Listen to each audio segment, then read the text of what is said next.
كون خوت بخير، راني الامور ديالكم مزيانه. المهم فوالا كما كتشوفوا معايا، هذا هو الكوري من برا. ساليت له ديك الفتحه ديال التهويه، من تما كاين التهويه في نفس الوقت كيدخل لي الشمس. نوري لكم لداخل.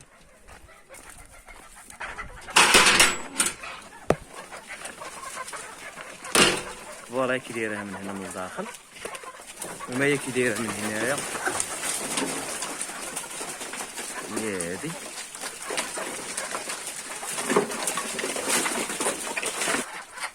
داكشي ناضي، داكشي غيجي ناضي. نطالع دابا فوق الكوري.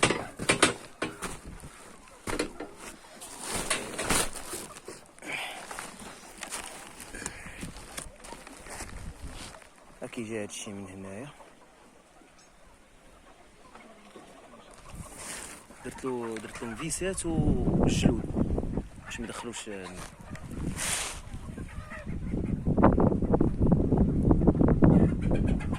باقي غادا ندير لهم واحد اللعيبه من هنايا من الفوق. هادو تنقسمو على جوج باش هاد الشق ما يبقاش. اللهم يسر. هذا ما كان الخوت. المهم تبعوا معنا ان شاء الله تشوفوا هاد الكوري ان شاء الله كيفاش يولي. هاد الكوري هذا راه كيهز 500 دجاجه مرتاحه، 500 مرتاحه. المهم المزرعه ان شاء الله حنا غادا كنقادو فيها. باقي غنزيد كوري اخر من الجهه من اللي باقي غنزيد هذيك البلاصه ديال القصدي راه زيد قدامها ان شاء الله بحول الله. وهذيك حتى غنقصدرها اللي كتشوفوا ولادي كيفين كندير في القاصات. المهم الدنيا تنقى وتريقل كلشي ان شاء الله. اللهم يسر.